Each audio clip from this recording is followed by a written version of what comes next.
एक बार की बात है, एक लड़का था। उसका नाम सबल था, जो नगर में रहता था। वह अपने जीवन से बहुत निराश था। उनकी निराशा का कारण यह था कि वह अब तक अपने जीवन में कुछ नहीं कर रहा था। उसके माता पिता उसे ताने मारते थे कि आपके सभी मित्र कुछ न कुछ कर रहे हैं, लेकिन आप अभी भी घर बैठे हैं। दोस्तों के बीच भी अक्सर उनका मजाक उड़ाया जाता था। वह कहीं जाता तो लोग उससे पूछते कि आप क्या कर रहे हैं। उसे यह बताने में भी शर्म आ रही थी। वह कुछ नहीं कर रहा था। धीरे धीरे उसने रिश्तेदारों से मिलना जुलना कम कर दिया और लोगों से मिलना भी बंद कर दिया। वह ज्यादातर समय घर पर ही रहता है। वह अकेला रोता है और भगवान को कोसता है और अपनी किस्मत को दोष देता है। अब उसे अपना जीवन बोझ लगने लगा था।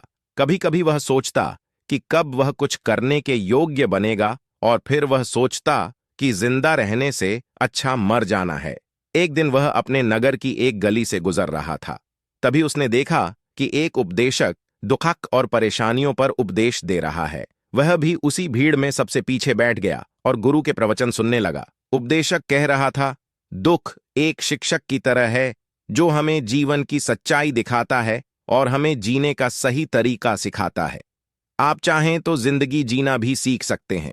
गुरुजी उपदेश दे रहे थे कि तुम चाहो तो कुछ भी हासिल कर सकते हो, और अगर चाहो तो एक कोने में बैठकर रो सकते हो। इन सभी बातों को सबल ध्यान से सुन रहा था, लेकिन शिक्षक की यह बातें पसंद नहीं आई। उसने खड़े होकर कहा कि कुछ भी सिखाने से दुख दूर नहीं होता, इसमें केवल दर्द होता है। दुख की पीड़ा अनंत है। ऐसा लगता है कि इसके बाद कुछ होने वाला नहीं है।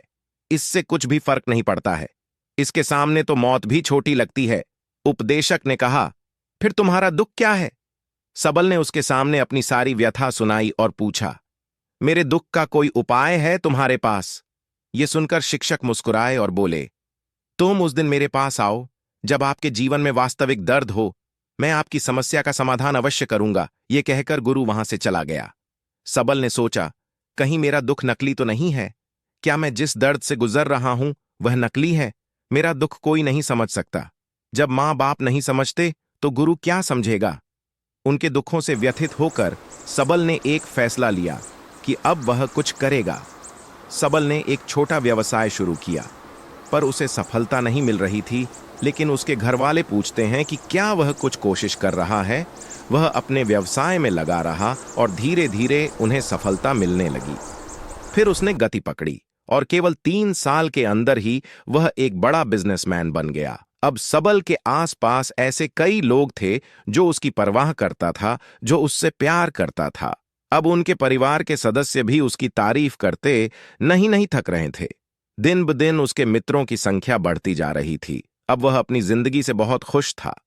उनके कुछ दोस्तों ने उन्हें सलाह दी कि जब आप एक बड़ा बिजनेसमैन बनकर बहुत खुश हैं, तो सोचिए आपको कितनी खुशी होगी अगर आप इस शहर और इस राज्य के सबसे बड़े बिजनेसमैन बन जाते हैं। कितने लोग आपसे जुड़ना चाहेंगे, आपकी कितनी बड़ी ख्याति होगी, और स्वयं राजा भी आपसे दोस्ती करना चाहेंगे और जरूरत पड़ने पर ही आपसे पैसे उधार लेंगे। दोस्तों की यह बात सबल के मन में घर कर गई। अब वह और पैसे कमाने की कोशिश करने लगा, लेकिन उसे यह सब बहुत ही जल्दी चाहिए था। वह समय बर्बाद नहीं करना चाहता था। उनका अधिकांश समय इन चीजों को प्राप्त करने में गलाने लगा। इसलिए वह ऐसे काम करने लगा जो सही नहीं था। उसने बड़ा उधार लेना शुरू कर दिया। उसके दोस्तों से पैसे की मात्रा और अधिक मुनाफा कमाने के लालच में वह अपने माल में मिलावट करने लगा। उसने अन्य व्यापारियों के खिलाफ भी साजिश रची और उन्हें डराया धमकाया। जैसा उसके दोस्त कहते थे वैसा ही करता था। वह इन तरीकों से ज्यादा पैसा कमा रहा था, पर अब उसके जीवन में पहले जैसा चैन न था। उनके मन की शांति गायब हो गई थी और वह रात को सो नहीं पाता था। वह हंगामे में रहता था। वह सब कुछ पाकर भी उन्हें किसी चीज में सुख नहीं मिल रहा था। एक दिन सबल अपनी गाड़ी में कहीं जा रहा था। तभी रास्ते में उन्हें उपदेशक का आश्रम दिखाई दिया। वह रुका और गुरु के पास जाकर बोला, संत, आपने मुझे मेरे पास आने के लिए कहा था जब मेरे जीवन में सच्चा दुख आता है। अब मैं बहुत दुखी हूं कि मेरी नींद हराम हो गई है। मुझे कहीं भी शांति नहीं मिल रही है। तो आपको वीडियो कैसा लगा? कमेंट बॉक्स में जरूर लिखें। फिर से मिलते अगली वीडियो में। तब तक के लिए बाय। दोस्तों हाँ, अगर मेरे चैनल को सब्सक्राइब नहीं किया है तो तुरंत सब्सक्राइब कर लें।